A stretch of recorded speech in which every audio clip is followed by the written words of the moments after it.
السلام عليكم ورحمة الله وبركاته. إن الحمد لله نحمده ونستعينه ونستغفره ونعوذ بالله من شرور أنفسنا ومن سيئات أعمالنا. من يهده الله فلا مضل له ومن يضلله فلا هادي له.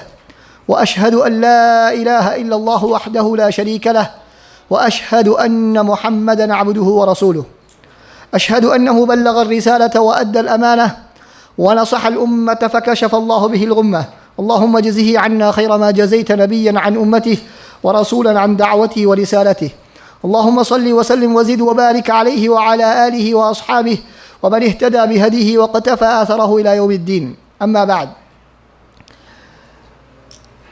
அன்பிக்கும் மதிப்புக்கும் உரிய இஸ்லாமிய சகோதரர்களே சகோதரிகளே, ஒரு மனிதர் ஒரு பிரயாணம் செல்வதற்கு தயாராகிறார். ஒரு மனிதன் ஒரு நீண்ட தூர பிரயாணம் செல்வதற்கு தயாராகக்கூடிய நேரத்திலே தனது வீட்டிலே உள்ள காவற்காரனை அழைத்து, நான் சென்று வரும் வரைக்கும் எனது வீட்டை நீ பார்த்து கொள்ள வேண்டும் என்பதாக கூறிவிட்டு செல்கிறார். இவர் பயணமெல்லாம் முடித்து திரும்பி வந்து பார்க்கக்கூடிய நேரத்திலே வீடு தலைகீழாக பிறண்டிருக்கிறது. இப்பொழுது காவல்காரனை அழைத்து அவர் கேட்கிறார், நான் உன்னிடம் இந்த வீட்டை பார்த்து கொள்ளுமாறு சொல்லிவிட்டல்லவா சென்றேன், வீடு என்ன இப்பொழுது தலைகீழாக பிறண்டு கிடக்கிறது என்பதாக அவரிடம் கேள்வி கேட்டவுடன் அந்த வேலைக்காரன் சொல்கிறான், நீங்கள் சொன்ன வேலையைத்தான் நான் செய்திருக்கிறேன். வீட்டை பார்த்து கொள்ளுமாறு சொன்னீர்கள், நான் வீட்டை பார்த்து கொண்டிருந்தேன். வீட்டிலே நடக்கக்கூடிய விடயங்களை, அதிலே களவு போனால், அதிலே மக்கள் அதிலே தவறான நடவடிக்கைகளில் ஈடுபட்டால் அவைகளை தடுக்குமாறெல்லாம் நீங்கள் எனக்கு சொல்லவில்லை. மாற்றமாக வீட்டை பார்த்து கொள்ளுமாறு மாத்திரம்தான் உங்களுடைய கட்டளை. எனவே நான் வீட்டை அழகாகத்தான் பார்த்து கொண்டிருந்தேன் என்பதாக சொல்கிறார். இப்பொழுது இந்த வேலைக்காரனுடைய இந்த பதிலை பற்றி உங்களுடைய கருத்து என்ன? இந்த வேலைக்காரனுடைய செயல் சரியா பிழையா? உங்களை நோக்கி இந்த கேள்வி கேட்கப்படுகிறது. சரியா? சரின்னு சொல்கிறாக்க கைவசம் ஆகும். அப்போ இவருடைய செயற்பாடு தவறானது என்பதாகத்தான் நாம் எல்லோரும் கருத்து வேறுபாடின்றி தீர்மானிக்கின்றோம். இப்போ இதில் இருந்து நாம் என்ன புரிந்து கொள்கிறோம் என்று சொன்னால், அந்த வேலைக்காரன் அந்த மனிதனுடைய வெறும் வார்த்தையை மாத்திரம்தான் கவனித்தாரே தவிர அவர் அந்த கட்டளையை எதற்காக சொன்னார் என்பதை கவனிக்கவில்லை. அந்த கட்டளையை எதற்காக சொல்லப்படுகிறது என்பதை கவனிக்காமல் அந்த வெறும் வார்த்தையை மாத்திரம் பிடித்து கொண்டு அவருடைய வேலையை பார்த்து கொண்டு அவர் இருந்தார். எனவே அன்பார்ந்த சகோதரர்களே, எப்படி அந்த வீட்டு எஜமானனுடைய அந்த வார்த்தையை மாத்திரம் கவனித்து அவருடைய நோக்கத்தை புரியாமல் செயற்படுவது தவறோ, இதனை போன்றுதான் குர்ஆன் சுன்னாவினுடைய வார்த்தைகளை அதனுடைய நோக்கங்களை புரியாமல் செயற்படுத்துவது தவறு. இதுதான் நமது இன்றைய தலைப்பினுடைய சுருக்கம். மகாசிது ஷரியா. ஏன்னு சொன்னால் மகாசிது ஷரியா என்று சொன்னால் சிலருக்கு புதிய ஒரு சொற்பிரயோகமாக இருக்கலாம்.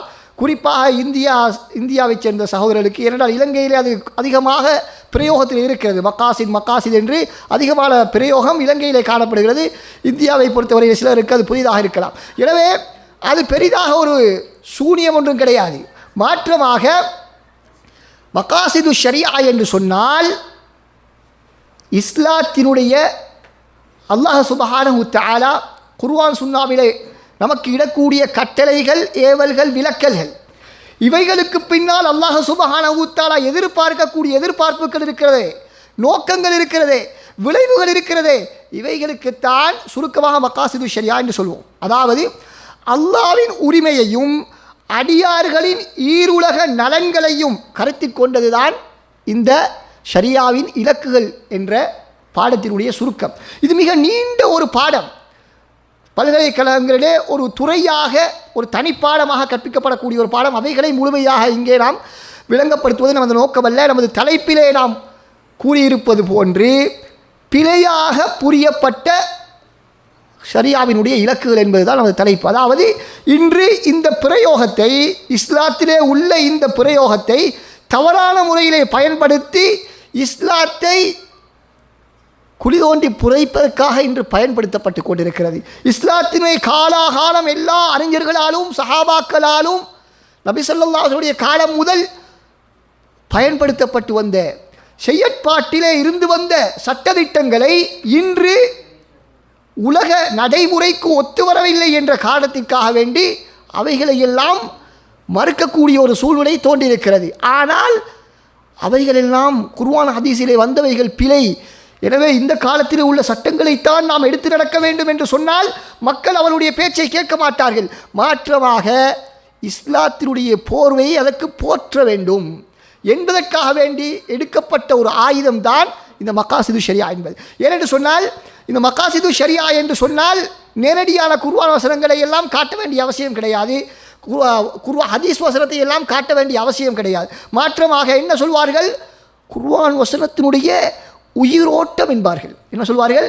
குர்ஆன் வசனத்தின் உயிரோட்டத்தில் அப்படித்தான் புரிந்து கொள்ளாது. என்ன உயிரோட்டமோ அல்லாஹ்க்கு தான் வெளிச்சம். அவர்களாலும் கூட அதை வெளிப்படுத்த முடியாது.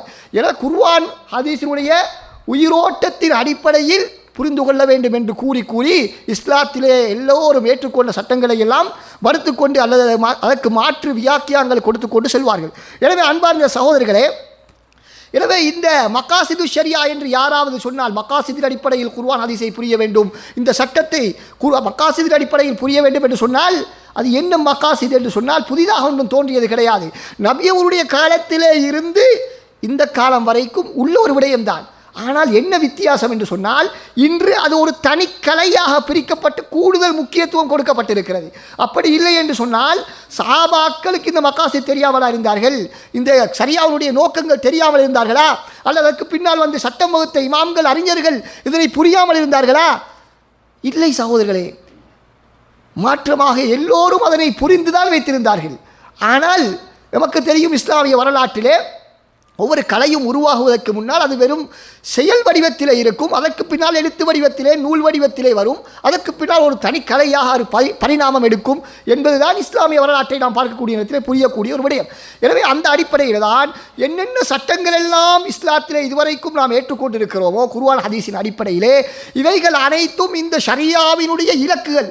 அல்லாஹ் ரசூலுடைய வார்த்தைகளின் வெறும் எழுத்துக்களை மாத்திரம் வைத்து அந்த காவல்காரர் புரிந்தது போன்று புரிந்த ஒரு விஷயம் அல்ல.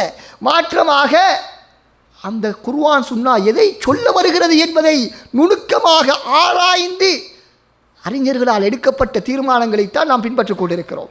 அன்பார்ந்த சகோதரர்களே, இன்று சிலர் வந்து இந்த சட்டங்கள் எல்லாம் இஸ்லாமிய இலக்குகளுக்கு ஒத்து வர மாட்டாது என்று சொல்லி மறுப்பார்களாக இருந்தால் ஒன்று குர்ஆன் மாறி இருக்க வேண்டும் அல்லது ஹதீஸ் மாறி இருக்க வேண்டும். புதிய குர்ஆன் வசனம் இறங்கி இருக்க வேண்டும் அந்த புதிய மக்காசிதுகளின் அடிப்படையில், அல்லது புதிய ஹதீஸ்கள் உருவாக்கப்பட்டிருக்க வேண்டும். அல்லது என்ன பிரச்சனை? நமது சிந்தனையில் பிரச்சனை என்பதை நாம் புரிந்து கொள்ள வேண்டும். எனவே அன்பார்ந்த சகோதரர்களே, குர்ஆன் புதிதாக இறங்கவும் இல்லை, ஹதீஸ் புதிதாக வரவும் இல்லை. அப்போ பிரச்சனை எங்கன்னு கேட்டால் நமது சிந்தனையில் ஏற்பட்ட கோளாறு தான் இந்த சட்டங்கள் எல்லாம் இஸ்லாமிய இலக்குகளுக்கு ஒத்துவர மாட்டாது என்று மாற்றுவதற்கான முயற்சிகள். அன்பார்ந்த சகோதரர்களே, இந்த ஷரியாவினுடைய இந்த இலக்குகளை நாம் புரிந்து கொள்வதனுடைய பயன் என்னவென்று சொன்னால் ஒவ்வொரு சட்டங்களையும் உரிய முறையில் செயற்படுத்துவதற்கு நமக்கு அது வழிவகுக்கும். உதாரணமாக நான் உங்களுக்கு சொல்கிறேன். அல்லாஹ் சுப்ஹானஹு வ தஆலா சொல்கிறான், இன்ன ஸலாத்த தன்ஹா அனில் ஃபஹ்ஷாஇ வல் முன்கர். இந்த தொழுகை என்பது மானக்கேடான வெறுக்கத்தக்க விஷயங்களை விட்டும் தடுக்கக்கூடியது. எனவே தொழுகையினுடைய நோக்கம் என்ன? நோக்கம் என்ன? ஒரு நோக்கம் இல்லை, முழுமையான நோக்கம் அல்ல, முக்கியமான நோக்கத்தில் ஒன்றுதான் என்ன? நம்மை பாவத்தை விட்டும் தடுக்க வேண்டும். இப்பொழுது நாம் எவ்வளோ வருடங்களாக தொழுகிறோம், ஆனால் பாவத்திலிருந்து நம்ம தவிர்ந்து கொண்ட மாதிரி நமக்கு விளங்கல்ல. அப்படின்னு சொன்னால் என்ன பிரச்சனை? அப்போ தொழப்படாதுன்னு விளங்குறதா? அவள் குர்ஆன் வசனம் பிழை. குர்ஆன் வசனத்தில் தொழுதா என்ன செய்யுதா? பாவத்திலிருந்து தவிர்த்து கொள்வாள் என்று குர்ஆன் வசனம் சொல்கிறது. நமது வாழ்க்கையிலே மாற்றம் ஏற்படவில்லை, எனவே தொழாமல் இருப்பதா அல்லது தொழுகையை மாற்றுவதா? இல்லை சகோதரர்களே, நமது தொழக்கூடிய அந்த முறையை பரிசீலனை செய்ய வேண்டும், மீள் பரிசீலனை செய்ய வேண்டும். நாம் சரியான முறையில் தொழுகிறோமா? உரிய முறையை உரிய ஹுது அல்லாஹ்வுக்கு பயபட்சத்துடன் அஞ்சி அல்லாஹ்வை பணிந்து தொழுகிறோமா என்பதைத்தான் நாம் மறுபரிசீலனை செய்ய வேண்டுமே தவிர குர்ஆன் ஹதீஸினுடைய சட்டங்களை மறுபரிசீலனை செய்யக்கூடாது. எனவே அன்பார்ந்த சகோதரர்களே, குர்ஆன் ஹதீஸினுடைய சட்டங்களை நாம் மறுபரிசீலனை செய்வதற்காக இந்த மகாசிதுகளை, இந்த சரியாவுடைய இலக்குகளை நாம் பயன்படுத்துவது என்பது தவறான ஒரு நிலைப்பாடு. அன்பார்ந்த சகோதரர்களே, எனவே அடுத்ததாக நாம் அந்த மக்காசிதை பற்றி சொல்லக்கூடிய நேரத்திலே மிக முக்கியமாக புரிந்து கொள்ள வேண்டிய என்னவென்று சொன்னால், அல்லாஹ்வின் உரிமையையும் அடியார்களின் ஈருலக நலன்களையும் கருத்தில் கொண்டது. இந்த ரெண்டு முக்கியம். என்ன முக்கியம்? அல்லாஹ்வினுடைய உரிமை ஒவ்வொரு வணக்கத்திலையும், இஸ்லாத்தில் உள்ள ஒவ்வொரு சட்டத்திலையும், அது நமது வாழ்க்கையிலே நாம் செய்யக்கூடிய அன்றாட விடயங்களாக இருக்கலாம். நாம் திருமணம் செய்கிறோம், கொடுக்கல் வாங்கல் செய்கிறோம், இது போன்று இன்னும் எத்தனையோ குற்றவியங்கள் சட்டங்கள் இருக்கின்றன. எந்த சட்டங்களாக இருந்தாலும் ஒவ்வொரு சட்டங்களிலும் என்ன இருக்கிறது? அல்லாஹ்வுக்கென்று ஒரு உரிமை இருக்கிறது, நமக்கென்று ஒரு உரிமை இருக்கிறது. உதாரணமாக, அதிகமான மக்கள் சிந்திக்காத ஒரு விடயம்தான் என்ன, கொலை தண்டனை இருக்குது. கொலைக்கு கொலை, அப்படித்தானே இஸ்லாத்தில்? ஏன் செய்கிறோம்? ஒரு மனிதன் கொலை செய்தால் அவரை நாம் கொலை செய்கிறோம். ஏன் காரணம்? ஏன் காரணம்? அந்த மனிதன், கொலை செய்யப்பட்ட மனிதனுடைய குடும்பத்துக்கு அவருடைய கவலையை தீர்ப்பது, அவர்களுக்கு ஒரு தேவையான ஒரு முடிவை எடுத்துக் கொடுப்பது, அவர்களுக்கு ஒரு நிவாரணத்தை வழங்குவது, கொலை செய்யப்பட்ட குடும்பத்துக்கு ஒரு நிவாரணத்தை வழங்குவது. அப்போ இப்படித்தான் நாம் மேலோட்டமாக அதனை புரிந்து வைத்திருக்கிறோம். ஆனால் தவறுதலாக கொலை செய்தால் என்ன செய்வோம்? அவரை கொலை செய்கிறதா? கொலை செஞ்சவரை தவறுதலாக கொலை செஞ்சா இல்லை, கொலை செய்ய மாட்டோம். அப்போ இவருக்கு தண்டனை இல்லையா? தண்டனை இது, அவர் பரிகாரம் கொடுப்பார், அது உண்டு. ரெண்டாவது, அடிமைகளை உரிமை விட வேண்டும். வேண்டுமென்று கொலை செய்தாலும் சரி, தவறுதலாக கொலை செய்தாலும் சரி, அவர் அடிமை உரிமை விட வேண்டும். இது யாருக்காக? இது அல்லாஹ்வுக்காக வேண்டி. கொலை செய்யப்பட்டவருடைய குடும்பம் கொலை செய்தவரை மன்னித்து விட்டாலும் கூட இவர் இந்த அடிமை உரிமை விடுவதிலிருந்து தப்ப முடியாது. விளங்குதா? அது ஏன்? அது குடும்பத்தாருக்குரிய உரிமை அல்ல, கொலை செய்யப்பட்டவருடைய குடும்பத்திற்குரிய உரிமை அல்ல. யாருக்குரிய உரிமை?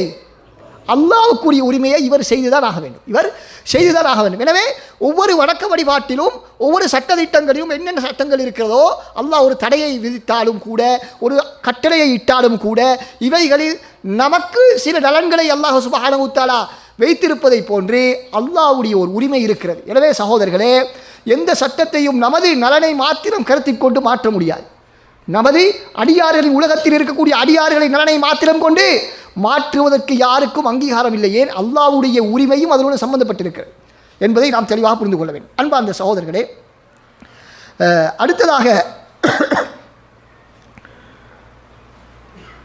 இந்த இஸ்லாத்தினுடைய இலக்குகளை நாம் புரிந்து கொள்வதன் மூலமாக ஒவ்வொரு அமலையும் செய்யக்கூடிய நேரத்தில் மன திருப்தியுடன் அந்த அமலை நாம் செய்யலாம். மன திருப்தியுடன் அந்த அமலை நம்மால் செய்ய முடியும். இல்லாவிட்டால் அவ்வாறு செய்ய முடியாது. ஏனென்று சொன்னால், ஒரு விடயத்தை செய்யும் பொழுது அதனுடைய பின் விளைவை எந்த அளவுக்கு நாம் புரிந்திருப்போமோ, இதன் மூலமாக ஏற்படக்கூடிய நன்மைகளை எந்த அளவுக்கு நாம் விளங்கி இருப்போமோ, அந்த அளவுக்கு அந்த விடயத்தில் நமக்கு ஆர்வம், ஆசை ஏற்படும். எனவே அந்த அடிப்படையிலே இந்த இஸ்லாத்தினுடைய சட்டத்தின் இலக்குகளை நாம் புரிந்து கொள்வதன் மூலமாக நமது வாழ்க்கையிலே ஒவ்வொரு அமலையும் ஆர்வத்துடன், ஆசையுடன், இன்பத்துடன் செய்ய முடியும். எனவே இந்த நோக்கங்களை புரிந்ததன் பின்னால் தான் நான் செயற்படுவேன், இல்லாவிட்டால் நான் செயற்பட மாட்டேன் என்று சொல்வது ஒரு முஸ்லிமுக்கு அழகல்ல. அல்லாஹ் ரசூல் ஒரு கட்டளையை சொல்லிவிட்டார்கள் என்று சொன்னால், அதனை அறிஞர்களுடைய விளக்கம் இதுதான் என்பதாக நமக்கு சொல்லிவிட்டால் அதனை உடனடியாக நாம் அமுல்படுத்துவதுதான் நமது கடமையை தவிர, இதனுடைய இலக்கு என்ன என்பது தேடித் தெரிவது நமது கடமை அல்ல. ஆனால் அவைகளை படித்து கொண்டால் நமது வணக்க வழிபாடு மிக சிறந்ததாக அமையும். ஆனால் நடைமுறைப்படுத்துவதற்கு அது நிபந்தனை கிடையாது. நடைமுறைப்படுத்துவதற்கு இந்த இலக்குகளை நாம் புரிந்து வைத்திருப்பது நிபந்தனை கிடையாது என்பதை நாம் புரிந்து கொள்ள வேண்டும்.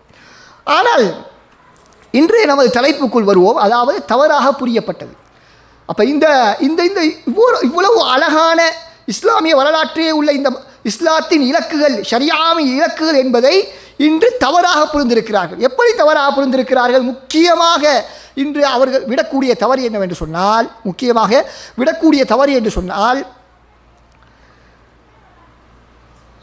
குர்ஆன் சுன்னாவுக்கு கட்டுப்படுவது, குர்ஆன் சுன்னாவுடைய நேரடி கட்டளைகளுக்கு கட்டுப்படுவது அல்லது விலக்குகளை தவிர்த்து கொள்வதற்கு தடையாக இந்த இஸ்லாத்தின் இலக்குகளை சிலர் புரிந்து வைத்திருக்கிறார்கள். இது மிக தவறான ஒரு நிலைப்பாடாகும். இது ஒரு மிக தவறான ஒரு நிலைப்பாடாகும். ஏனென்று சொன்னால், குர்ஆன் சுன்னாவில் ஒரு கட்டளை வந்துவிட்டால் அதனை உடனடியாக செயற்படுத்துவதுதான் ஒரு முஸ்லிமினுடைய பண்பு. ஒரு முஸ்லிமுடைய பண்பு. அது தனக்கு பாதகமாக தோன்றினாலும் சரி, தனக்கு பாதகமாக தோன்றினாலும் சரி. எங்களுக்கு தெரியும், உஹதுடைய யுத்தத்திலே சஹாபாக்கள் சிலரை ரசூல் ஸல்லல்லாஹு அலைஹி வஸல்லம் அவர்கள் உஹது மலையிலே நிறுத்திவிட்டு சென்றார்களா இல்லையா? என்ன கட்டளை அவர்களுக்கு? அவர்களுக்கு கட்டளை என்ன? என்ன நடந்தாலும் அசையக்கூடாது, என்ன நடந்தாலும் அசையக்கூடாது. அப்படி தான் ரசூலுல்லாஹ்வுடைய ஓர்டர். ஆனால் இவர்கள் என்ன, யுத்தம் முடிந்து காவிர்கள் எல்லாம் புறம் எதிர்த்து ஓடிவிட்டார்கள். எனவே நாம் என்ன செய்யலாம் என்று சிலர் புரிந்து கொண்டார்கள். யுத்தம் முடியும் வரைக்குத்தான் நபி அவர்களுடைய கட்டளை, இப்பொழுது யுத்தம் முடிந்து விட்டது, எனவே நாம் செல்லலாம் என்று அவர்கள் சிந்தித்தார்கள். எப்படி இன்று சிலர் சிந்திப்பதைப் போல இந்த இஸ்லாத்தின் இலக்குகளின் அடிப்படையில் சிந்தித்து அல்லாஹ் ரசூலுடைய கட்டளைகளுக்கு நேரடியான வசனங்களுக்கு மாற்றம் செய்வதற்கு முயற்சி செய்வதைப் போல அப்படி சிந்தித்ததன் காரணமாக அவர்கள் அந்த இடத்தை விட்டு நகர்ந்தார்கள். முஸ்லீம்களுக்கு தோல்வி ஏற்பட்டது. நாம் இந்த இடத்துல புரிந்து கொள்ள வேண்டும், அங்கே இருந்த எல்லா சஹாபாக்களும் அந்த இடத்தை விட்டு செல்லவில்லை.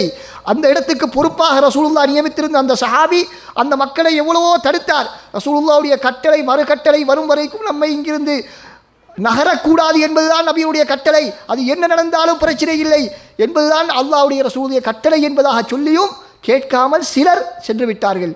எனவே தான் முஸ்லிம்களுக்கு தோல்வி ஏற்பட்டது. எனவே அன்பார்ந்த சகோதரர்களே, எனவே அல்லாஹ் ரசூலுடைய கட்டளை நேரடியாக இருக்கும் பொழுது நாம் வேறு மாற்று விளக்கங்களை வைத்துக்கொண்டு இந்த நேரடி கட்டளைகளுக்கு மாறு செய்வதற்கு நாம் முயற்சி செய்யக்கூடாது. இதுதான் சஹாபாக்களுக்கும் எங்களுக்கு மத்தியில் உள்ள வித்தியாசம். அபூபக்கர் ரலியல்லாஹு அன்ஹு அவர்கள் முஸ்லிம் சமுதாயத்திலே மிகச் சிறந்தவர்களாக கருதப்படுவதற்கு காரணம் என்னவென்று சொன்னால், அல்லாஹ் ரசூல் ஒரு கட்டளையை சொல்லிவிட்டால் உடனடியாக நம்பி விடுவார்கள். அது ஏன், எதற்கு, எப்படி என்றெல்லாம் கேட்க மாட்டார்கள். அன்பார்ந்த சகோதரர்களே, எனவே ஒரு பெண்மணி, ஒரு வயது முதிர்ந்த ஒரு பெண்மணி நபி அவர்களிடத்திலே வருகிறார்கள். வந்து யா ரசூலல்லாஹ், சுவர்க்கத்தை பற்றி கேட்கக்கூடிய நேரத்திலே லா யதுகுலுல் ஜன்னத அஜூசுன், ரசூல் ஸல்லல்லாஹு அலைஹி வஸல்லம் அவர்கள் சொல்கிறார்கள், வயது முதிர்ந்தவர்கள் சுவர்க்கம் நுழைய முடியாது. வயது முதிர்ந்த ஒரு பெண்மணி வருகிறார், ரசூலுல்லாஹ் சொல்கிறார்கள், வயது முதிர்ந்த பெண்மணிகள் சுவர்க்கம் செல்ல முடியாது, வயது முதிர்ந்தவர்கள் சுவர்க்கம் செல்ல முடியாது என்று சொன்னவுடன் அந்த பெண்மணி அழுது கொண்டே செல்கிறார். நாம் என்ன செஞ்சுப்போம்? அது என்ன, நம்ம ஒன்றும் செய்யாமல் நம்ம என்ன குத்தம் செஞ்சோம்? வயது முதிர்ந்ததை ஏண்ட குத்தமா அது எப்படி நம்ம நரகத்துக்கு போகிறது? அப்படின்னெல்லாம் நம்ம எத்தனையோ ஆயிரம் கேள்விகளை கேட்டிருப்போம். ஆனால் அந்த பெண்மணி என்ன, அப்படி ஒன்றும் கேட்கவில்லை. மாற்றமாக அது அல்லாஹ்வுடைய கட்டளை, எனவே நான் கேட்டு நடக்க வேண்டும் என்று திரும்பி சென்றார்கள். அப்பொழுது ரசூல் அவர்களை அழைத்து சொல்கிறார்கள், இல்லை, நீங்கள் வயது முதிர்ந்த நிலைமையில் சுவர்க்கத்துக்கு செல்ல மாட்டீர்கள். எல்லோரும் கன்னியாக உள்ள நிலையிலே தான், வயது முதிராத நிலைமையிலே தான் நீங்கள் எல்லோரும், வாலிப வயதுகளிலே தான் நீங்கள் சுவர்க்கத்தில் நுழைவீர்கள் என்பதுதான் அந்த ஹதீஸினுடைய விளக்கம் என்பதாக அந்த பெண்மணிக்கு விளங்கப்படுத்துகிறார்கள். எனவே அன்பார்ந்த சகோதரர்களே, குர்ஆன் ஹதீஸில் நேரடியாக கட்டளை வந்திருக்கக்கூடிய நேரத்திலே அதற்கு மாற்றம் செய்வதற்கு இந்த ஷரியாவுடைய இலக்குகளை இன்று சிலர் பயன்படுத்தி கொண்டிருக்கிறார்கள்.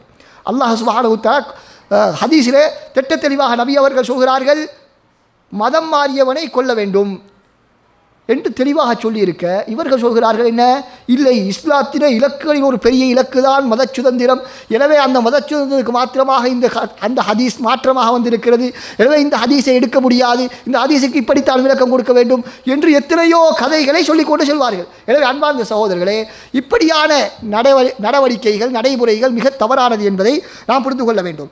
இரண்டாவதாக, நாம் மகாசிது ஷரியா என்று சொல்லும் பொழுது மிக முக்கியமான ஒரு விடயத்தை சொன்னோம். என்ன சொன்னோம்? சொல்லுவோம் யாராவது. முக்கியமான ஒரு விடயம் என்ன? அல்லாவின் உரிமையை கவனத்தில் கொள்ள வேண்டும். மகாசிது ஷரியாவிலே அல்லாஹ் ஒவ்வொரு சட்டத்தின் பின்னாலும் இருக்கக்கூடிய அல்லாவினுடைய உரிமை, அல்லாவுக்கென்று இருக்கக்கூடிய அந்த உரிமையை நாம் கவனத்தில் கொள்ள வேண்டும். ஆனால் இன்றைய இந்த கருத்தை பேசக்கூடியவர்கள், ஷரியாவின் இலக்குகள் என்ற கருத்துக்களை பேசக்கூடியவர்கள் அரபு உலகத்திலேயும் தான், தமிழ் உலகத்திலேயும் தான் பேசக்கூடியவர்கள் விட்ட மிக பெரும் தவறு என்னவென்று சொன்னால், அல்லாவுக்கென்று இருக்கக்கூடிய ஒவ்வொரு உரிமையையும் அவர்கள் சிந்திப்பதில்லை. மக்களுக்கு ஏற்படக்கூடிய நலன்களை மாத்திரம்தான் கருத்தில் கொள்வார்கள். உதாரணமாக ஒரு சிறுபான்மை நாட்டிலே வாழக்கூடிய நாம் ஒரு சட்டத்தை, மார்க்கத்தினுடைய சட்டத்திட்டத்தை, உதுகியாவை பின்பற்றுகிறோம், உதுகியாவை நாம் செயற்படுத்துகிறோம், குர்பானி கொடுக்கிறோம். இதன் மூலமாக நமக்கு சில பிரச்சனைகள் ஏற்படுகிறது. எனவே என்ன பார்ப்பார்கள்? இந்த இடத்திலே முஸ்லிம்களுக்கு சோதனை ஏற்படுகிறது என்பதுதான் பார்ப்பார்கள். அல்லாஹ்வுடைய கட்டளை ஒன்று இருக்கிறதே, உதுகியா கொடுங்கள் என்று, அல்லாஹ்வுக்காக வேண்டி அடுத்து பலியிடுங்கள் என்ற ஒரு கட்டளை இருக்கிறதே, அவைகளை சிந்திப்பது கிடையாது. மக்களுடைய நலன்களை மாத்திரம்தான் கருத்தில் கொள்வார்கள். இது மிக பெரும் தவறு, இது மிக பெரும் தவறு சகோதரர்களே. எனவே தவறாக புரியப்பட்ட ஒரு விடயம்தான் மனிதர்களுடைய அல்லது இந்த உலக லாபங்களை மாத்திரம்தான் இஸ்லாத்துடைய சட்டத்திட்டங்கள் தனது நோக்கமாக கொண்டிருக்கிறது என்று புரிந்திருப்பது மிக பிழையான ஒரு சிந்தனையாகும் என்பதை நாம் புரிந்து கொள்ள வேண்டும். அடுத்ததாக அன்பார்ந்த சகோதரர்களே, முக்கியமாக நாம் கவனிக்க முடியுமான ஒரு விடயம்தான் இன்று சவுதி அரேபியாவிலே சில நிறைவேற்றப்படக்கூடிய குற்றவியல் சட்டங்களை விமர்சனம் செய்வார்கள். சவுதி அரேபியாவிலே இஸ்லாமிய ஆட்சி இல்லை என்று இஸ்லாத்திலே உள்ள சில விடயங்களை இவர்கள் அமுல்படுத்தாத விடயங்களை சுட்டிக்காட்டி இதோ இஸ்லாமிய ஆட்சி அங்கே கிடையாது என்பதாக சொல்வது வேற ஒரு விடயம். இன்னொரு விடயம், சரி இருக்கக்கூடிய சில விடயங்களை அமல் செய்கிறார்களே அது சரியா என்று கேட்டால் அதுவும் சரியில்லை. சில விஷயங்களை செய்யலன்னு ஒரு லிஸ்ட் போடுறாங்க. இப்போ சிலரை செய்கிறாங்க, அப்போ அதுக்கு என்ன சட்டம்? அது சரி வராது, அது தவறு. செய்யக்கூடியது செய்வது தவறு, செய்யாமல் விட்டிருப்பது அதை செய்ய வேண்டும். எதை செய்யாமல் இருக்கிறார்களோ அதை செய்ய வேண்டும், எதை செய்து கொண்டிருக்கிறாரோ அதை செய்யக்கூடாது. இது என்ன நியாயம் என்று அல்லாஹ்க்கு தான் வெளிச்சம். அன்பார்ந்த சகோதரர்களே, இப்போ இந்த குற்றவியல் சட்டங்கள் நிறைவேற்றப்படுகின்றன. கைவெட்டப்படுகிறது களவெடுத்தால், அல்லது கொலை செய்தால் கொலை தண்டனை கொடுக்கப்படுகிறது. அதிலே சில நடைமுறை சிக்கல்கள் இருக்கலாம், அது வேறு விடயம். ஆனால் அந்த சட்டம் இருக்கிறதா இல்லையான்னு கேட்டால் இருக்கிறது. இப்பொழுது இலங்கையைச் சேர்ந்த ஒரு பெண்மணிக்கு அந்த சட்டம் நிறைவேற்றப்படுகிறது. அந்த சட்டம் நிறைவேற்றப்படுகிறது. நிறைவேற்றப்பட்டவுடன் இவர்களுடைய வாதம் என்ன? இந்த சட்டம் நிறைவேற்றப்பட்டிருக்கக்கூடாது. ஏனப்பா குர்ஆனில் இருக்கிறதே, ஒருவரை கொலை செய்தால் கொலை செய்ய வேண்டும் என்று இருக்கிறது என்று கேட்டால் இல்லை. அது எப்பொழுது அந்த சட்டம் நடைமுறைப்படுத்த வேண்டும் என்று சொன்னால், இஸ்லாமிய உம்மத்திலே இப்படி அரபு நாட்டுக்கு ஹாதிமாவாக வேலைக்காரியாக வரக்கூடிய ஒரு நிலைமை இருக்கக்கூடாது. அதாவது அவர்களுக்குரிய எல்லா ஏற்பாடுகளை, வசதி வாய்ப்புகளை எல்லாம் செய்து கொடுத்துவிட்டு அப்படி வேலைக்காரியாக வர வேண்டிய தேவை இல்லாத ஒரு சமுதாயத்தை உருவாக்கியதன் பின்னால் ஒரு மனிதர் கொலை செய்தால்தான் என்ன செய்யணும்? கொலை செய்யணும். இந்த சட்டங்களுக்கு அவர்களுடைய இந்த ஆதாரமும் கிடையாது. குர்ஆன் ஹதீஸில் ஆதாரம் காட்ட முடியுமான்னு கேட்டால் ஆதாரம் கிடையாது. என்ன ஆதாரம்? இந்த இலக்குகள், ஷரியாவினுடைய இலக்குகள் என்று ஒரு பெயரை போட்டு, லேபலை போட்டு என்ன செய்வார்கள்? ஒரு உலகத்தில் சாத்தியம் இல்லாத ஒரு சமுதாயத்தினுடைய சூழலை தான் சொல்லுவார்கள். நபியவருடைய காலத்தில் கூட அப்படி ஒரு சூழல் இருக்கல. நபியவருடைய காலத்தில் இருந்துச்சா? ரசூலுல்லாஹ்வுடைய வீட்டில் கூட எத்தனையோ மாதம் அடுப்பு பத்தல, அடுப்பு எரியவில்லை. நபியவருடைய வீட்டிலே கூட எத்தனையோ மாதங்கள் அடுப்பு எரியவில்லை. ஆனால் இஸ்லாமிய குற்றவியல் சட்டங்கள் எல்லாம் நடைமுறைப்படுத்தப்பட்டு கொண்டிருக்கிறது. ஆனால் நமது இஸ்லாமிய உலகத்தினுடைய நிலைமையோ அல்லது நமது நாட்டிலே உள்ள நிலைமைகளோ அந்த அளவுக்கு மோசமாக இருக்கிறதா? இல்லை சகோதரர்களே. எனவே நபி அவருடைய காலத்தில் இருந்த அந்த சமூக கட்டுப்பாட்டு, சமூக வளர்ச்சியை விட, அதாவது பொருளாதார வளர்ச்சியை விட நமது காலத்திலே பொருளாதார வளர்ச்சி சிறப்பாகத்தான் இருக்கிறது, அதில் எந்த சந்தேகமும் கிடையாது. ஆனால் இவர்கள் அந்த சட்டத்தை நிறைவேற்ற செய்யக்கூடாது என்பதிலே விடாப்பிடியாக இருக்கிறார்கள். அது ஏன் காரணம் என்னவென்று சொன்னால், மேற்குலகம் இந்த சட்டங்களை வைத்து இஸ்லாத்தை கேலி செய்கிறது. இஸ்லாம் ஒரு பிற்போக்குவாதம், இஸ்லாமியவாதிகள் நவீனம் தெரியாதவர்கள், சுதந்திரம் இல்லாதவர்கள், அவர்களுக்கு உலகத்தை அனுபவிக்க தெரியாது என்ற பல பட்டங்களை கொடுத்து இவர்களை மானசீகமான முறையிலே தோல்வியடைய செய்துவிட்டார்கள். எனவே தோல்வி மனப்பான்மை மிகைத்ததன் காரணமாக இஸ்லாமிய சட்டங்களுக்கு மாற்று விளக்கங்கள் கொடுப்பதற்கு நிர்பந்திக்கப்பட்ட நிலைமையிலே தான் இப்படியான இந்த இஸ்லாத்தினுடைய இலக்குகள் என்ற பெயரிலே இஸ்லாத்துடைய சட்டங்களை விமர்சிப்பதை நாம் பார்க்கிறோம். எனவே அன்பார்ந்த சகோதரர்களே, அடுத்ததாக ஒரு சட்டம் சொல்வார்கள். இன்றைய காலத்தை பொறுத்தவரை தேவையான ஒரு சட்டம் தான் அந்நிய மதத்தினருடைய வைபவங்களுக்கு, அதாவது அவருடைய பெருநாள் தினங்கள், விசேட வைபவங்களிலே அவர்களுக்கு நாம் என்ன செய்யலாமா? வாழ்த்து சொல்லலாமா? வாழ்த்து சொல்லலாமா என்று கேட்டால் வாழ்த்து சொல்லலாம். அது அவர்களுடைய கலாச்சாரமாச்சு. அவர்களை நாம் அவர்களுடன் சேர்ந்து செல்லக்கூடாது என்று இஸ்லாத்தில் தெளிவான கட்டளைகள் இருக்கிறதே என்று நாம் சொன்னால் என்ன சொல்வார்கள் தெரியுமா? அதெல்லாம் நீங்களெல்லாம் புத்தக பூச்சிகள். நீங்களாம் யார்? புத்தக பூச்சிகள். குர்ஆன் ஹதீஸில் வந்ததை மட்டும்தான் பார்ப்பீங்க, வேறொன்றையும் நீங்கள் பார்க்க மாட்டீங்க. இந்த உலக நடைமுறை உங்களுக்கு தெரியாதா அப்படின்னு எங்களை போட்டு நமக்கு உலக நடைமுறை தெரியாது என்று ஒரு பட்டப்பெயரை நமக்கு தந்து விடுவார்கள். இவர்களுக்கு உலக நடைமுறை தெரிந்ததன் காரணமாக சட்டம் மாறியது. எங்களுக்கு உலக நடைமுறை தெரியாது என்ற காரணத்தினால் நாம் பழைய சட்டத்திலே இருக்கிறோம். அன்பார்ந்த சகோதரர்களே, ஒரு இஸ்லாத்தை படிக்கக்கூடிய ஆரம்ப தரத்திலே உள்ள ஒரு மாணவனுக்கும் தெரிந்த ஒரு விடயம்தான், இஸ்லாம் சூழலுக்கு ஏற்ற மாதிரி மாறுவதற்கு வந்த மார்க்கம் அல்ல, மாற்றமாக அந்த சூழலை மாற்றுவதற்கு வந்த மார்க்கம் தான் இஸ்லாம். சூழலையும் நடைமுறையையும் மாற்றுவதற்கு வந்த மார்க்கம் தான் இஸ்லாமை தவிர சூழலுக்கேற்றவாறு மாறுவதற்கு வந்த மார்க்கம் அல்ல இஸ்லாம். அப்படி என்றால் அந்த இஸ்லாத்திற்கும் ஏனைய மதத்துக்கும் எந்த விதமான வித்தியாசமும் இல்லாமல் சென்றுவிடும் சகோதரர்களே.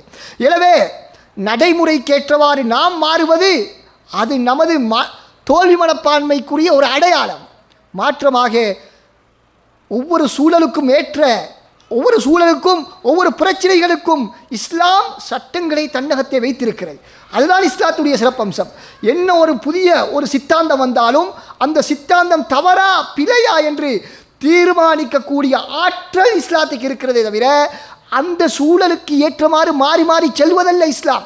அந்த ஒவ்வொரு சூழலுக்கும் ஒவ்வொரு நடைமுறைக்கும் இஸ்லாத்தில் என்ன சட்டம் என்பதை சொல்வதற்கு அது இஸ்லாத்திலே ஆற்றல் இருக்கிறது தவிர மாற்றமாக லா தத்தலவன் ஃபஇன்ன தீன் அல்லாஹி வாஹித், நீ இடத்துக்கேற்றவாறு கலர் மாறக்கூடாது.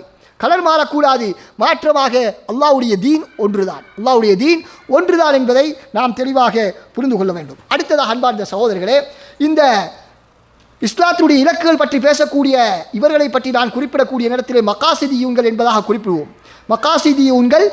மகாசிதிகள் என்பதாக குறிப்பிடுவோம். இவர்கள் என்ன செய்வார்கள் என்று சொன்னால், ஏற்கனவே அவர்களுடைய ஒரு முன்முடிவுடன் தான் குர்ஆன் ஹதீஸை அணுகுவார்கள். ஏற்கனவே அவர்கள் சில முடிவுகளை எடுத்து வைத்திருப்பார்கள். எதன் அடிப்படையிலே? இன்று மேற்குலகத்தினுடைய சித்தாந்தங்களின் அடிப்படையில், ஐக்கிய நாட்டு சபையின் மனித சாசனம் அதனுடைய அடிப்படையிலே, சுதந்திரத்தினுடைய அடிப்படையிலே, இப்படி பல பெண்ணுரிமை கழகங்கள் இவர்கள் சொல்லக்கூடிய கருத்துக்கள், இவைகளின் அடிப்படையில் சில சித்தாந்தங்களை சில கருத்துக்களை இவர்கள் உள்வாங்கி இருப்பார்கள். இந்த உள்வாங்கலின் அடிப்படையிலே இந்த முன்முடிவுகளுடன் குர்ஆன் ஹதீஸை அணுகுவார்கள். இப்படி அணுகக்கூடிய நேரத்திலே அவர்கள் என்ன செய்வார்கள்? எப்படியாவது இந்த கருத்துக்கு ஒரு ஆதாரம் கிடைக்க மாட்டாதா, எப்படியாவது, அதாவது என்ன, ஆண் பெண் சமத்துவம், ஆணும் பெண்ணுக்கும் எந்த விதமான வித்தியாசமும் கிடையாது என்று அந்த கொள்கையை இன்று நவீன உலகம் சொல்லிக் கொண்டிருக்கிறது, காஃபிர்கள் சொல்லிக் கொண்டிருக்கிறார்கள். எனவே இப்பொழுது இவர்கள் எப்படி குர்ஆன் ஹதீஸை அணுகுவார்கள் என்று சொன்னால், இந்த சமத்துவத்துக்கு ஏதாவது குர்ஆன் ஹதீஸில் ஆதாரம் இருக்குதா அப்படின்னு தேடிக்கொண்டே போவார்கள். அப்படி தேடிக்கொண்டு போனால் என்ன நடக்கும் தெரியுமா? குர்ஆன் ஹதீஸில் பல வசனங்கள் இந்த சமத்துவத்துக்கு முரண்படும்.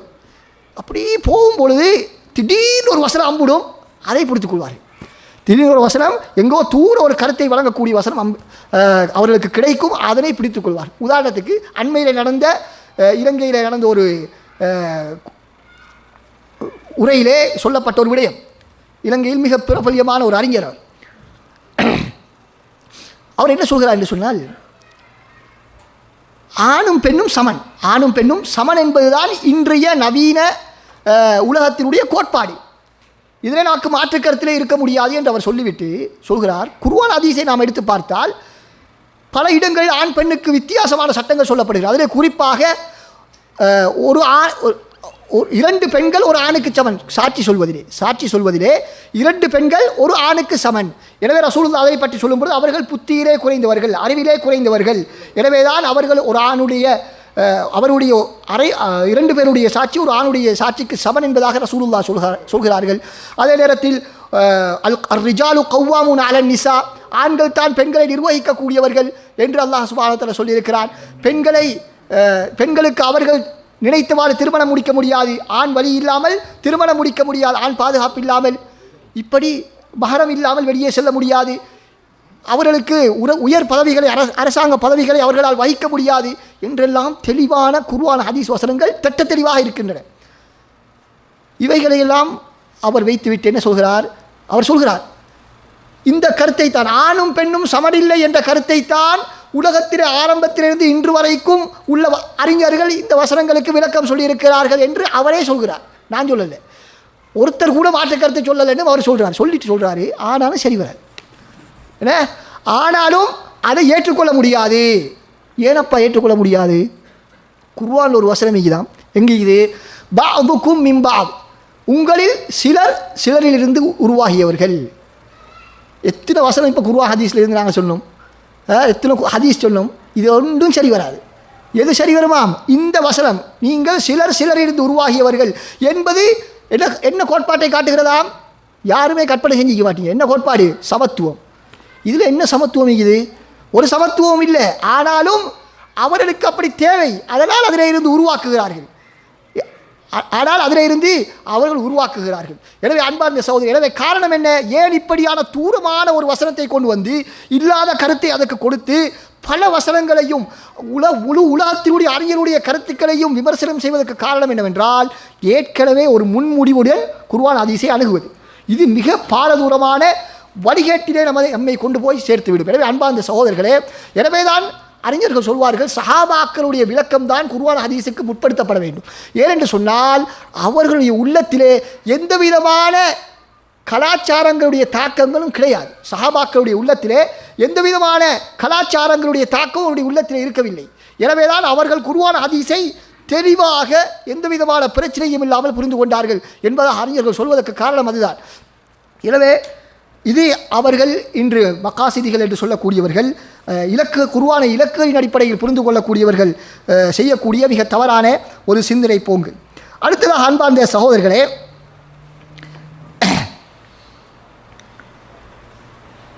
இவர்கள் குர்ஆன் ஹதீஸிலே வந்து ஒரு நேரடி சட்டத்துக்கு மாற்றம் செய்ய வேண்டும் என்று சொன்னால் என்ன செய்வார்கள்?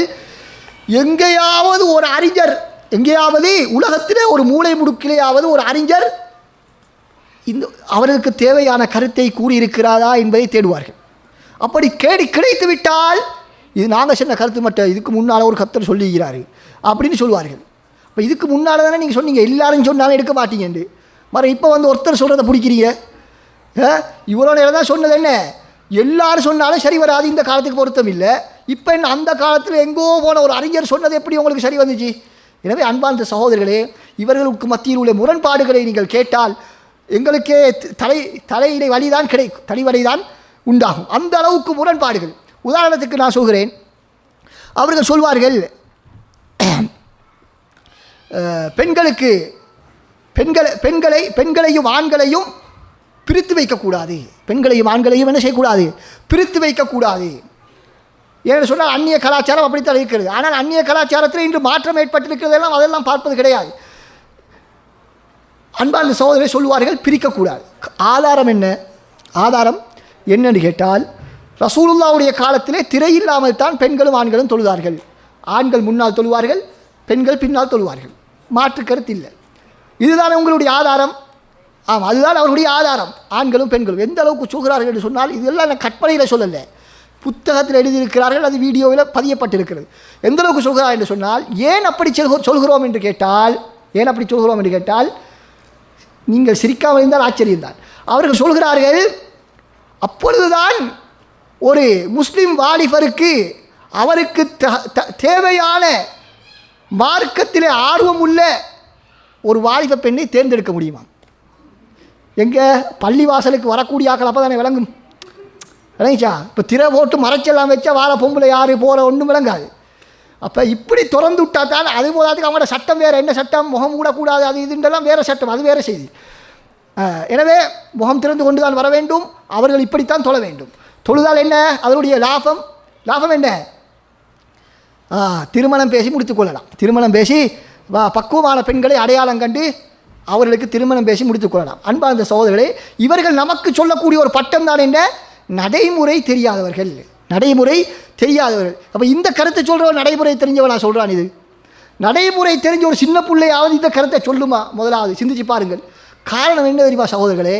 இதெல்லாம் சில வேளை யூரோப் கண்ட்ரிகளுக்கு அங்குள்ள சில அறிஞர்கள் கொடுக்கப்பட்ட விடயங்களை நமது நாடுகளிலே கொண்டு வந்து பொருத்துவதற்கு முயற்சி செய்கிறார்கள். ஆனால் நமக்கு சொல்லுவார்கள், சவுதியில் உள்ளதை கொண்டு வந்து எங்கள் நாட்டில் சொல்லாங்கண்டு. ஆனால் நீ வந்து என்ன அமெரிக்காவில் சொன்னது இங்கே கொண்டு வந்து பின்பற்றுவாய். இது என்ன நியாயமோ அல்லாஹ்க்கு தான் வெளிச்சம். அன்பார்ந்த சகோதரர்களே, இன்று நமது தாய்மார்கள் எந்த அளவுக்கு கவலைப்படுகிறார்கள் என்று சொன்னால், இந்தியாவை பற்றி நமக்கு தெரியாது. நமது இலங்கை போன்ற நாடுகளிலே பெண் பிள்ளைகளை உயர் படிப்புக்காக வேண்டி பாடசாலைகளிலே வைத்திருப்பதற்கு அஞ்சுகிறார்கள். அஞ்சு என்ன செய்கிறார்கள்?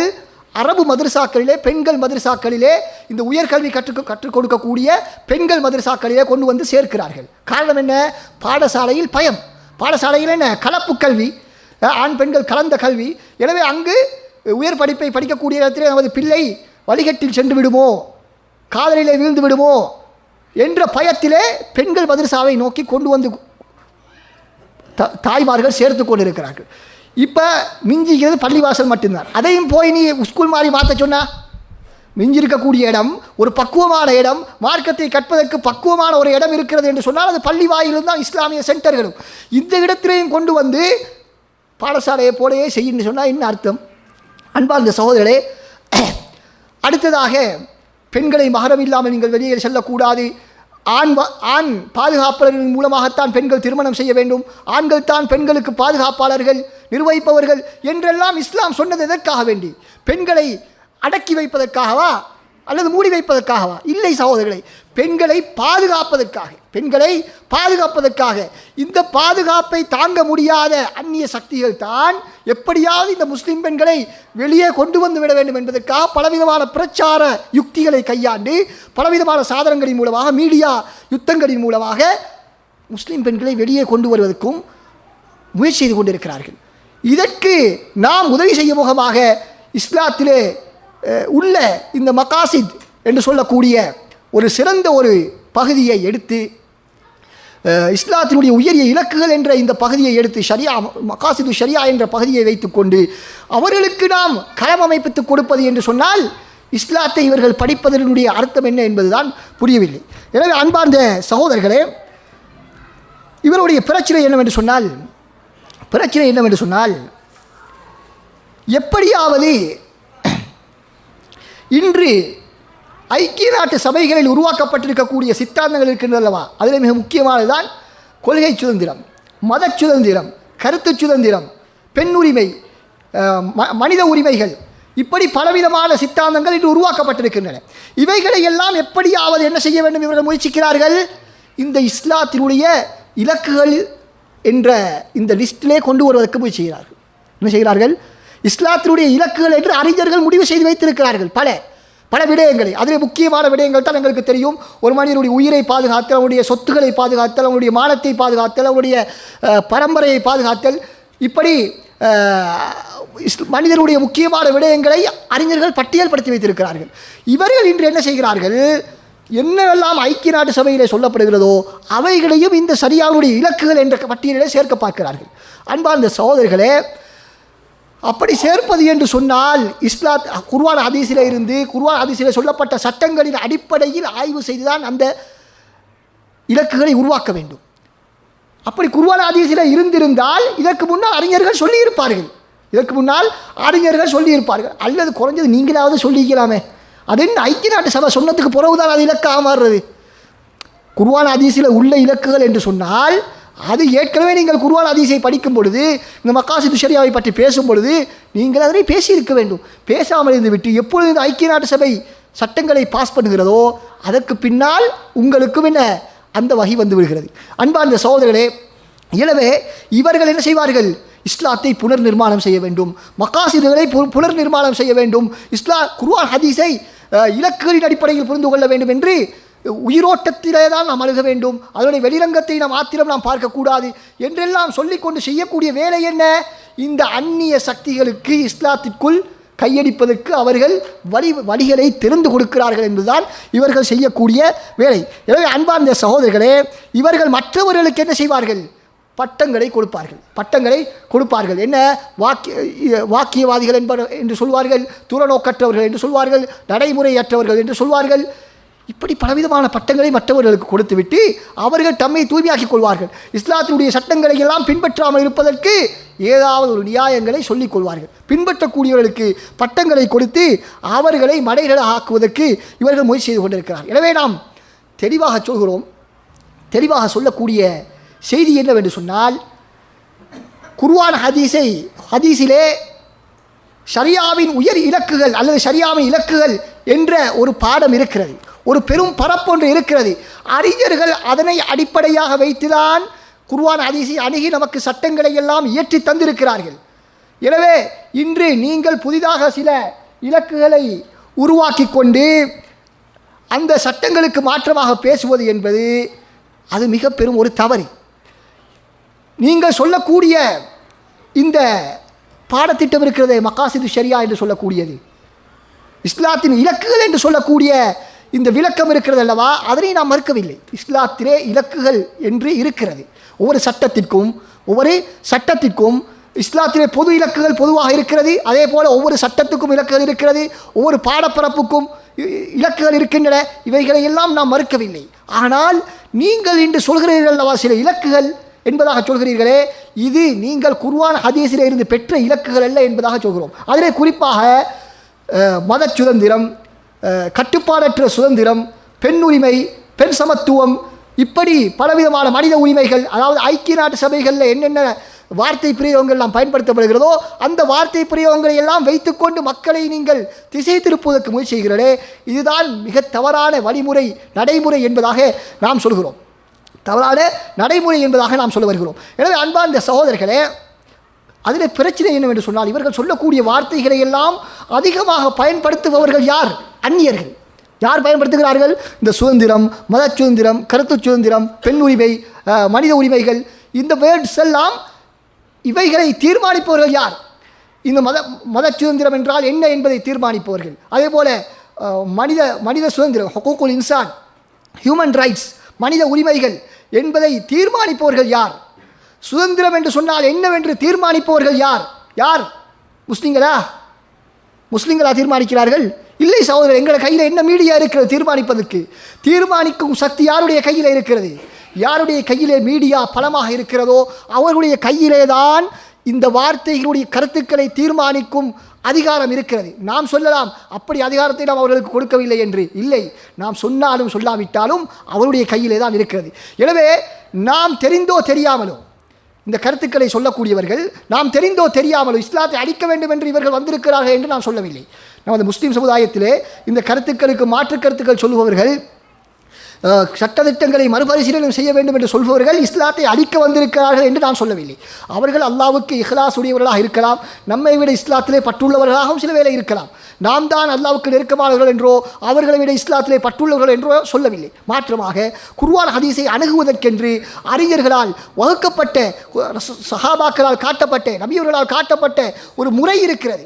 அந்த முறையை விட்டுவிட்டு இன்றைய காலத்தில் உள்ள சித்தாந்தங்களை இஸ்லாத்திற்குள் உள்வாங்க புதிய ஒரு முறையை நீங்கள் கடைபிடிக்க வேண்டாம் என்பதால்தான் நாம் சொல்கிறோம். அப்படி செய்தால் மக்களுக்கு தெளிவில்லாமல் சென்றுவிடும். இஸ்லாத்திலே பலவிதமான இல்லாத சட்டங்கள் எல்லாம் உள்வாங்கப்பட்டு இருக்கக்கூடிய சட்டங்கள் எல்லாம் இல்லாமல் செய்யப்படும். அன்பார்ந்த சகோதரரே, அப்படியான நிலைமைதான் இன்று ஏற்பட்டிருக்கிறது. உங்களுடைய கருத்துக்களுக்கு மத்தியிலே எத்தனையோ முரண்பாடுகளை நாம் காண்கிறோம். எனவே நாம் ஆரம்பத்தில் சொன்ன அந்த உதாரணத்தை கூறி முடித்துக் கொள்கிறேன். என்ன சொல்கிறோம்?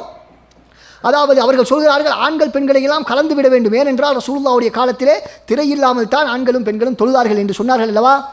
சொல்லிவிட்டால் நாமல் திருப்பி அவர்களுக்கு சொல்கிறோம், அதே ரசூலுல்லாஹ்வுடைய காலத்திலே தான் பெண்கள் எந்த விதமான அரசியல் நுழைவுகளும் செய்யவில்லை, அரசியல் பதவிகளும் வகிக்கவில்லை என்பதாக சொன்னது மாத்திரமல்ல, லையுஃப்லிஹ கௌமுன் வல்லவ் அம்ரஹும் இம்ராஅத்தன், தனது காரியங்களை பெண்களுக்கு ஒப்படைத்தவர்கள் உருப்பட மாட்டார்கள், அவர்கள் வெற்றி பெற மாட்டார்கள் என்று ரசூலுல்லாஹ் திட்டத்தெளிவாக ஹதீஸிலே சொல்லியும் விட்டார்கள்.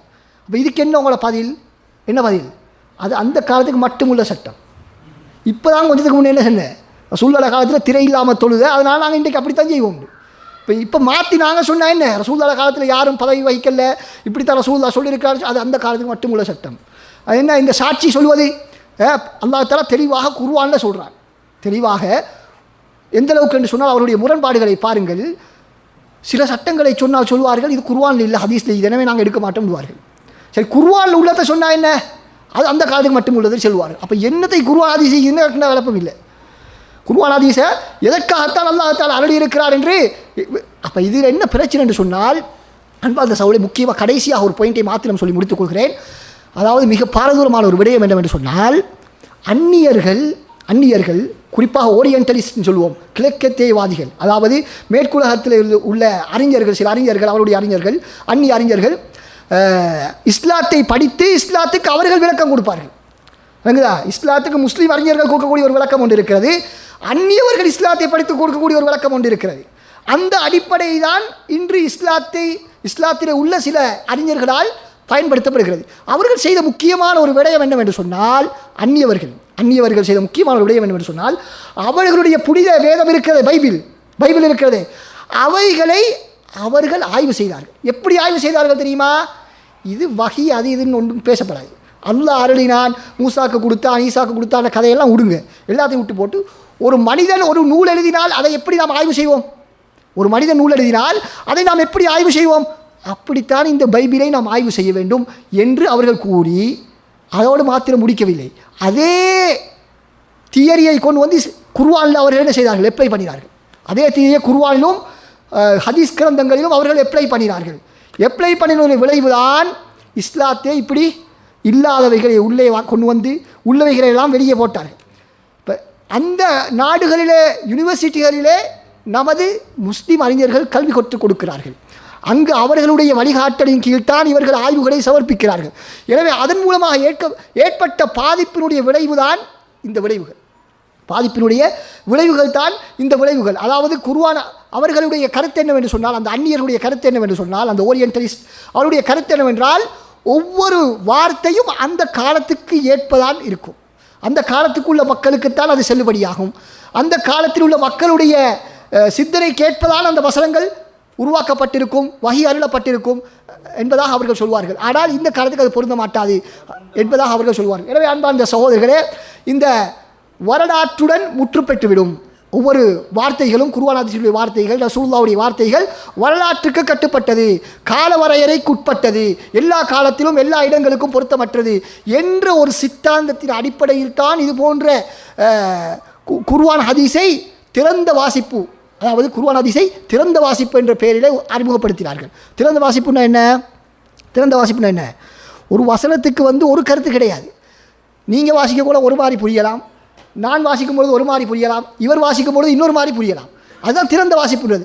அதே போல தான் குர்ஆன் ஹதீஸும் என்று சொன்னார்கள். அதாவது அல்லாஹ்வுக்கும் ரசூலும் ஒரு விடயத்தை இதன் மூலமாக நாட முடியாது. உங்களுக்கு விரும்பினத்தை நீங்கள் எடுத்துங்க, நீங்கள் விரும்பினத்தை நீங்கள் எடுங்க. அப்படின்ட்டு தான் இந்த குர்ஆன் வசனங்களுடைய கருத்து என்பதாக அவர்கள் சொல்ல வந்தார்கள். எனவே அதன் மூலமாக ஏற்பட்ட அதே தியரியை இவர்கள் சொல்கிறார்கள் என்று சொல்லவில்லை. அதனுடைய பாதிப்புகள், எச்ச சொச்சங்கள் தான் இன்றைய இந்த ஷரியாவின் இலக்குகள் என்ற பெயரிலே பரிணாமம் பெற்றிருக்கிறது. ஷரியாவின் இலக்குகள் என்பது இஸ்லாத்தில் உள்ள ஒரு விடயம். ஆனால் இவர்கள் சொல்லக்கூடிய இந்த ஷரியாவின் இலக்குகளுக்கும் சம்பந்தம் கிடையாது என்பதுதான் நமது கருத்தாக இருந்து கொண்டிருக்கிறது. எனவே அன்பார்ந்த சகோதரர்களே, இன்று புதிதாக வரக்கூடிய கருத்துக்களை இப்படியான லேபல்களை வைத்து, மகாசித் என்ற பெயரிலே வைத்து கொண்டு மக்களுக்கு மத்தியிலே இவர்கள் செல்லுபடியாக்குவதற்கு முயற்சி செய்து கொண்டிருக்கிறார்கள். அந்த விடயத்திலே நாம் கவனமாக இருக்க வேண்டும் என்பதுதான் இந்த உரையினுடைய நோக்கமாக இருக்கிறது. அதனை பற்றிய முழுமையான தெளிவை உங்களுக்கு வழங்க முடியாமைக்கு இந்த இடத்திலே நான் வருந்திக் கொள்கிறேன். இருந்தாலும் இன்ஷா அல்லாஹ் வேறொரு நேரத்திலே இது பற்றி ஒரு தெளிவான ஒரு கலந்துரையாடலை நாம் ஏற்பாடு செய்யலாம் என்பதையும் உங்களுக்கு கோரிக்கொண்டு வாய்ப்புக்கு நன்றி கூறி விடைபெறுகிறேன். வாஹிரு தஅவானா அல்ஹம்துலில்லாஹி ரப்பில் ஆலமீன். வஸ்ஸலாமு அலைக்கும் வரஹ்மத்துல்லாஹி வபரகாத்துஹு.